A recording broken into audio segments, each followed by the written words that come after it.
High, আমরা এখন discuss করছি manual counter circuit. Manual counter সার্কিটের আমাদের কী কী রিকোয়ারমেন্ট আছে না, একটা 555 টাইমার আইসি দরকার আছে, একটা 40-26 ডিকেট কাউন্টার আইসি আছে, আর একটা 7 সেগমেন্ট ডিসপ্লে আছে। আমরা 555 টাইমার আইসিটাকে অ্যাস্টেবল মোডে রেখে দিয়েছি। 7-6 এর মধ্যে রেজিস্ট্যান্স 10K লাগানো আছে, 7-6 শর্ট করা আছে, 10 কিলো ওম রেজিস্ট্যান্স লাগানো আছে, আর 2 কিলো ওমে 1 কিলো ওমের রেজিস্ট্যান্সের থ্রু দিয়ে 2 কিলো ওমের সঙ্গে কানেক্ট করা আছে। আর এখানে 47 মাইক্রোফ্যারাডের একটা ইলেকট্রোলাইটিক ক্যাপাসিটার আছে।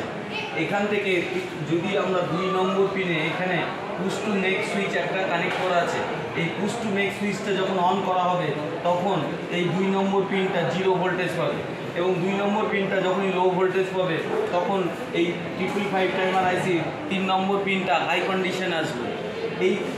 এইটা যখন হাই কন্ডিশন আসবে তখন 40-26-এর ক্লক পালসে একটা ক্লক পালস ঢুকবে।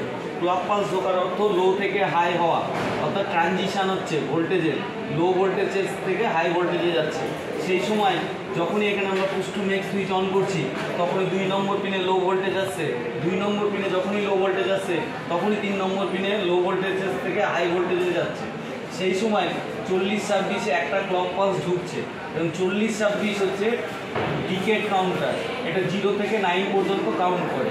তাহলে এর 10, 12, 13, 9, 11, 6, 7 যথাক্রমে এর 7 সেগমেন্ট ডিসপ্লে, এবং 7 সেগমেন্ট ডিসপ্লেটা কী নেওয়া হচ্ছে না, কমন ক্যাথোড নেওয়া হচ্ছে। কমন ক্যাথোড 7 সেগমেন্ট ডিসপ্লে ইউনিটে 7, 6, 4, 2, 1, 9, 10 এর সঙ্গে কানেক্টেড করা আছে।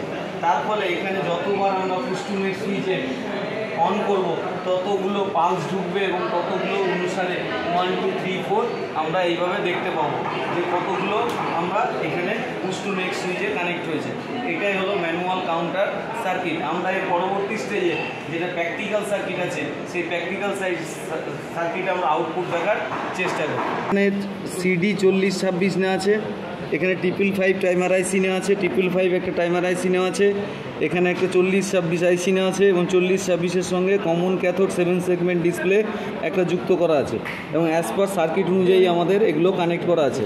এইবার আমরা যদি পুশ টু মেক সুইচে অন করি, push to make switch on করছি, 1 ডিসপ্লেতে আসছে, প্রেস করলাম 2, 3, 4, 5, 6, 7, 8, 9, 0। তাহলে এখানে আমরা যেহেতু একটা ডিসপ্লে লাগানো আছে, একটা ইউনিট, তার জন্য আমরা 0 to 9 পর্যন্ত দেখতে পাচ্ছি। That's all.